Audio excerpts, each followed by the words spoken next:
Shalom, Strangers Part 2. Oh, I ain't done. I am not done. Hallelujah.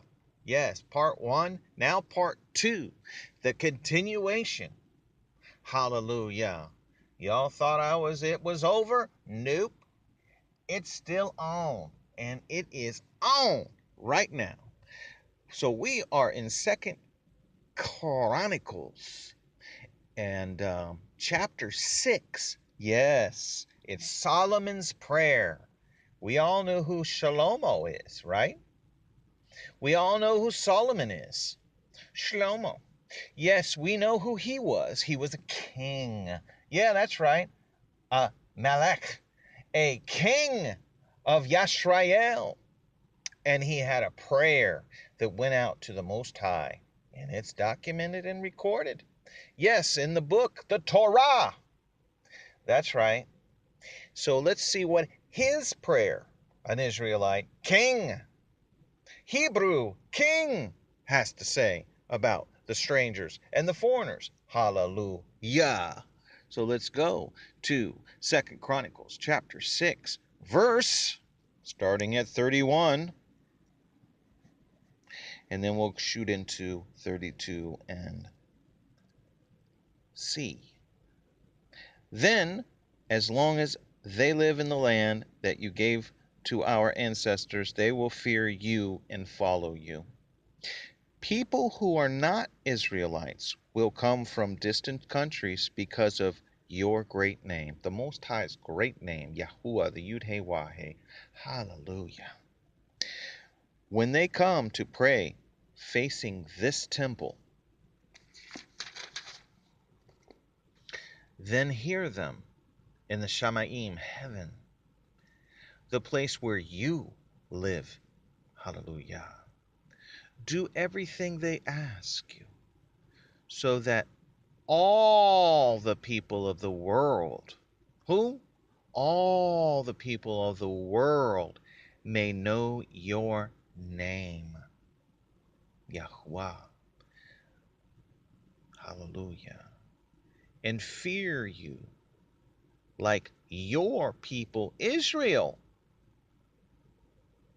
And learn that this temple which was built bears your name.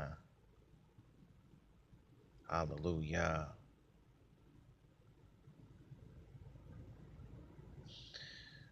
Let's go to 34. Why not? When your people go to war against their enemies, wherever you may send them, and they pray to you towards this city you have chosen and the temple I built in your name, then hear their prayer for mercy in heaven and the Shamaim, and do what is right for them. Hallelujah. So there once again we see that a king, a Hebrew, prays for the foreigners that they too may have an opportunity to hear and to seek the face of the Most High. Hallelujah. We are not to put the Most High in a jar. We are not to bottle up the Spirit of the Most High for ourselves. We are to let the Spirit go where the Spirit goes. And what is the Spirit but the breath and wind, the Ruach? We must let it go where it goes. We have no say in this matter. We are to walk in excellence. We are to be the priests of the nations, and we are to be the salt of the earth. Hallelujah. So let's go to Acts. Ah, yes, I said it. Acts. That's right. Let's go there. Let's go to Acts. John and Acts. Let's go to Acts 16. Acts 16. 1 and 2, and then 13, verse 42. Okay, so let's go to 16. What's it say? Paul arrived in the city of of Derbe, and then went to Lystra, where a distant disciple named Timothy lived.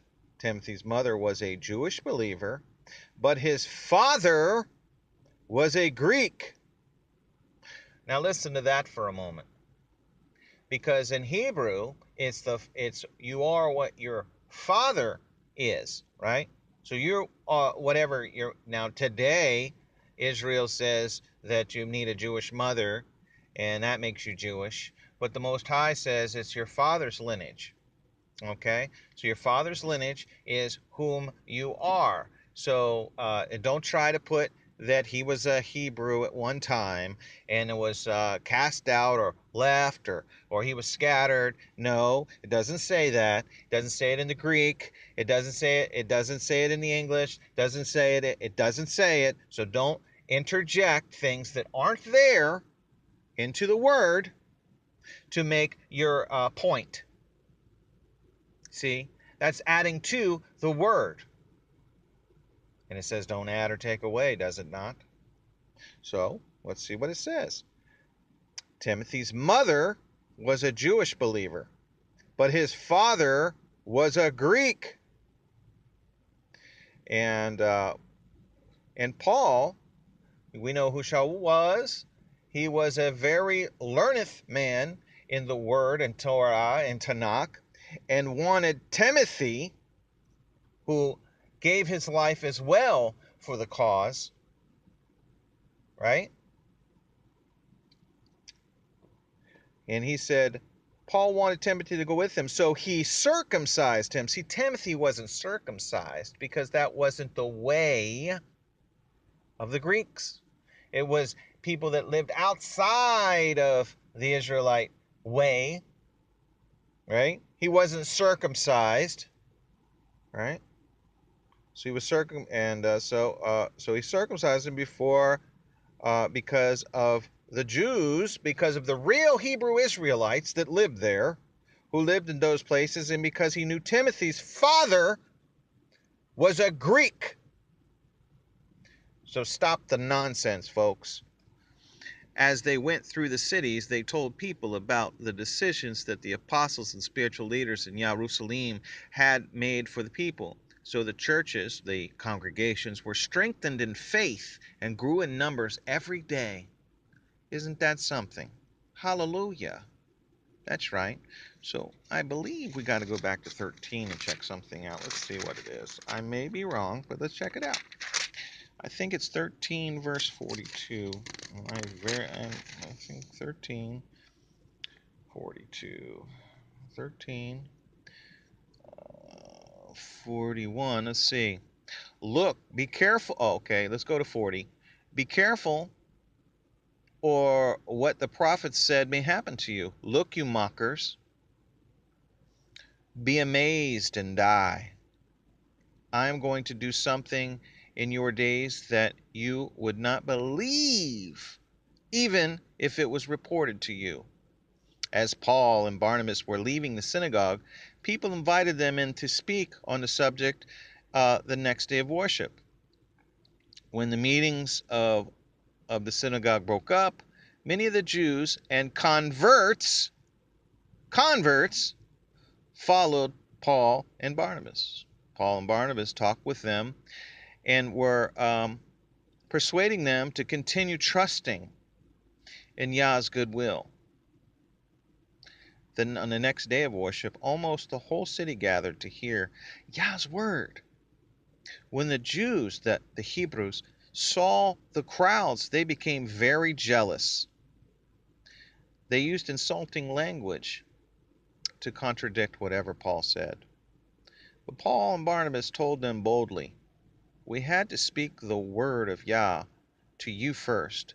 Since you reject the word and consider yourselves unworthy of everlasting life, we are now going to turn to the people of other nations. What? Other nations. That's right. Don't interject. Don't try. The word is what it is. It is what it is. It says what it says. You stop using the Greek mind, which is abstract, and start using the concrete mind, which is Hebrew. Now, that's not to say that abstract is strings of abstract isn't attached to concrete thought, but we're not in the abstract with bits and streams of concrete attached. Get it? Wow, this is fantastic. Um, that's right. That's right. That's right. They were very jealous, and they used insulting language. They told him boldly, "We have to speak what to you first, the word, since you rejected it, and considered yourselves unworthy of everlasting life, right? So we're going to give the word. I have made you a light and for the nations. You see, you got to be a light into the nations, but you're spreading darkness when you say it's only for me. It's only for me. That's it. Instead of being the light of the earth, the priests unto the nations, to walk in excellence and be an example, so that you would save all over the world, the people all over the world, not just Israelites. But you're going to interject it, but don't add to, read the Greek, right? The people who were not Israelites were pleased with what they have heard and praised Yah's word. So people outside of the word, outside of everything, said, wow, the words, we've never heard these words before. It was never preached to us. We never heard it, but now that we have, we want it. We want to seek and do right. See, that's what it's all about, is it not? To do what's right, to want to live the way Yah wants us to live. Because those who have everlasting life, get it, everything that is in the laws, statutes, and commandments, everything you do, because being an Israelite is a way of life. It's not a religion. Get that right now. It's not a religion. It's a relation, and it's a way of life. So whatever you do within, people aren't going to like this. They want to do everything outside of the law, statutes, commandments. But whatever you do with living in the law, statutes, commandments, you will be doing the same thing in the kingdom. See? So anything outside of the law, statutes, commandments of the Most High isn't going to be going on. But everything within the law, statutes, commandments, you're going to be doing the same thing. So it's nothing new. You're going to be living, but you're not going to have to worry. See? There's not going to be this stress of these nations and these other people pressing against us. We're not going to have opposition. Everybody's going to be in tune. It's going to be a way of life. Hallelujah. Right? And the word of Yah spread throughout the whole region. Um, and that's yeah, that's fantastic. So let's go to another one, Galatians. Galatians 2, verse 3. So we're going to 2 and verse 3. So let's read it from 1. Then 14 years later, I went to Jerusalem.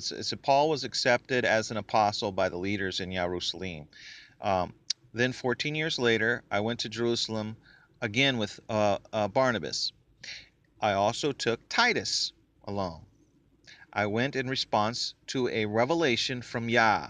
I showed them the way I spread the good news among people who are not, you heard that? Not Hebrew.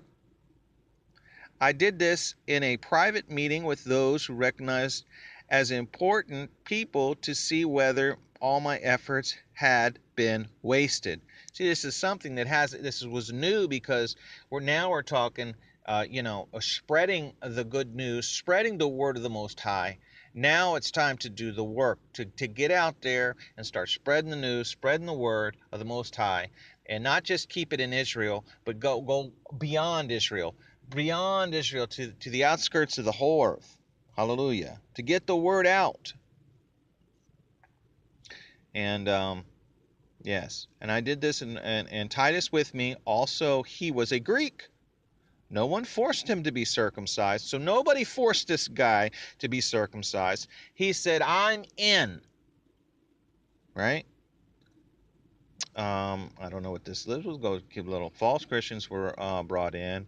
They slipped in as spies to learn about the freedom Yeshua gives us. They hoped to find out a way to control us. But we did not give in them at that moment. So the truth of the good news would always be, yeah, hallelujah.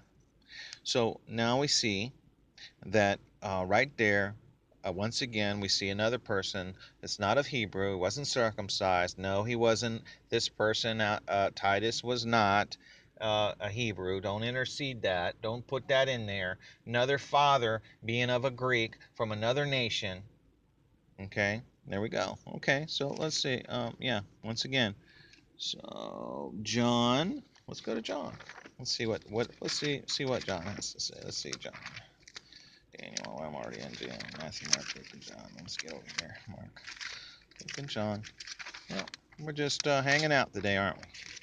We're skipping through the pages of the Word of the Most High. So we're in John, John 12, verse 20. John, one more time. I'm not using computer. I'm using old school here. 12, verse 20. Let's go down to 16. Let's go down to 19. Okay. Let's see what's said here. Some Greeks asked to see Yeshua.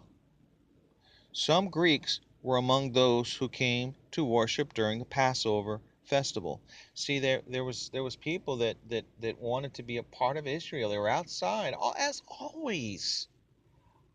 Because a true Hebrew Israelite was walking in excellence and trying to do right and be an example, and that's addicting. You see something, you say, what does this person have? Why are they so calm? Why are they so peaceful?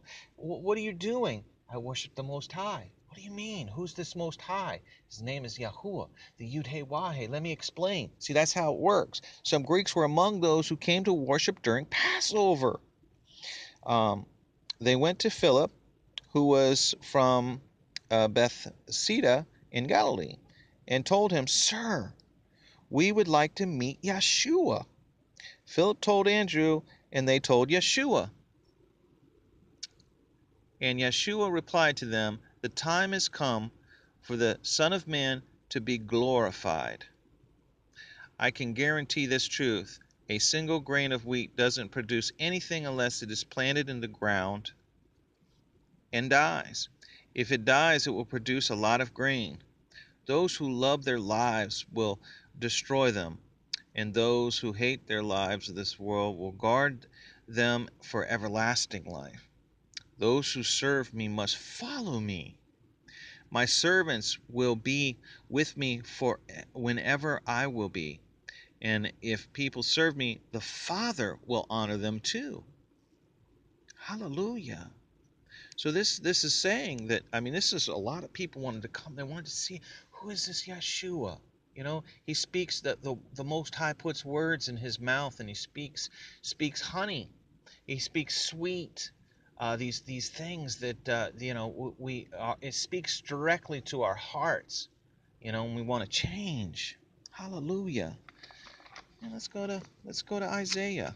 And we've all and a lot of folks don't like this, but that's just too bad, you know, because it's opened up. The doors are open.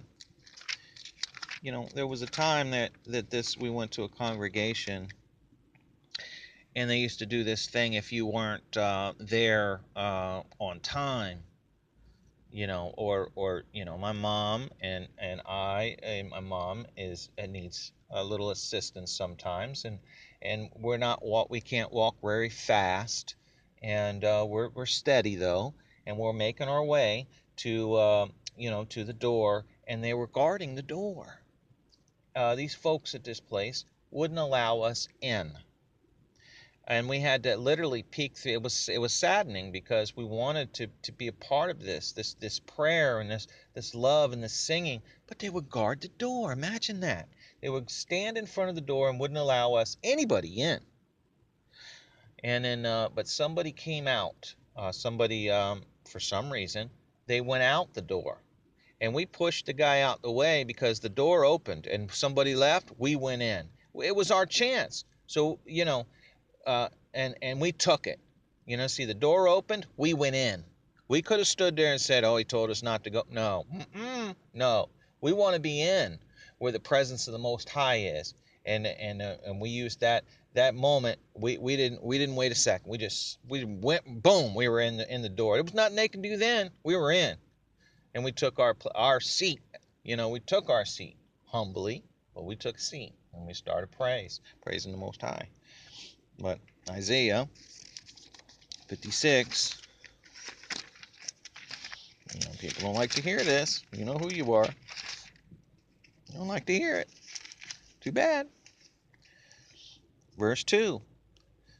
Blessed is the one who does these things. What things? And the person who holds on to them. Blessed is the one who keeps the day of worship from becoming unholy and his hands from doing anything wrong.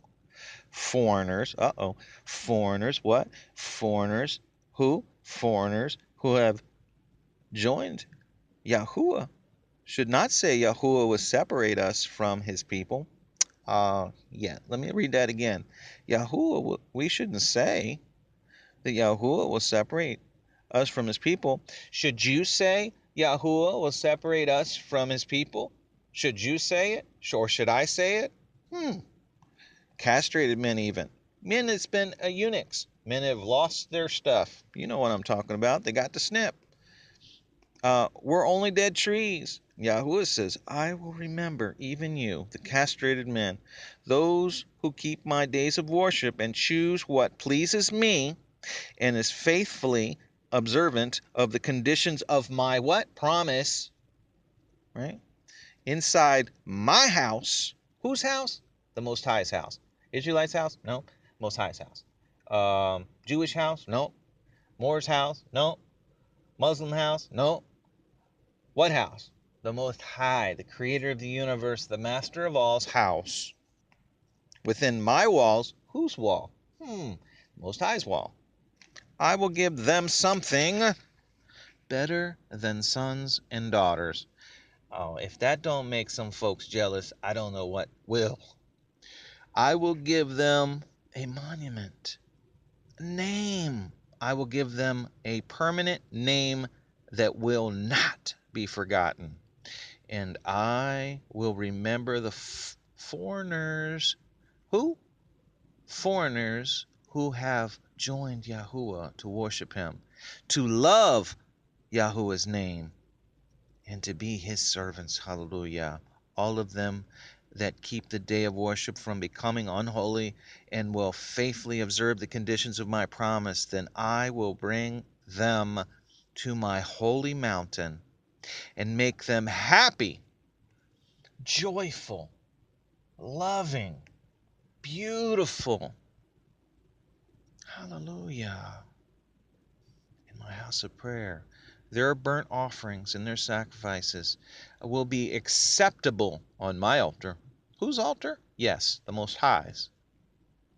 Because of my house will be called a house of prayer for all the nations. No, just for Israel.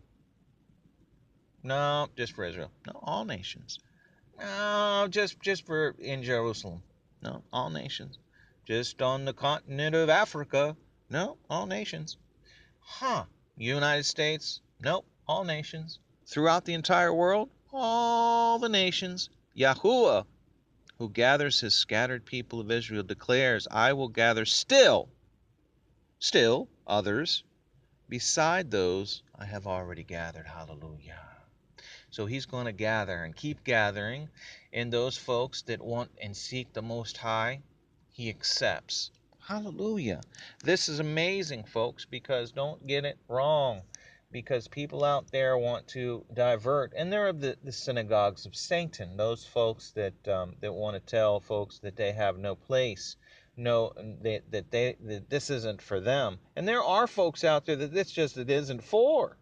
See, these promises aren't those who just don't want the Most High, or want to. See, a lot of folks out there want to bend the Creator to their lifestyle, and create a doctrine around that, and see, and then they're walking in not in truth. See, we have to bend our lives to the Word. We have to listen and read the Word and bend our lives to the Word.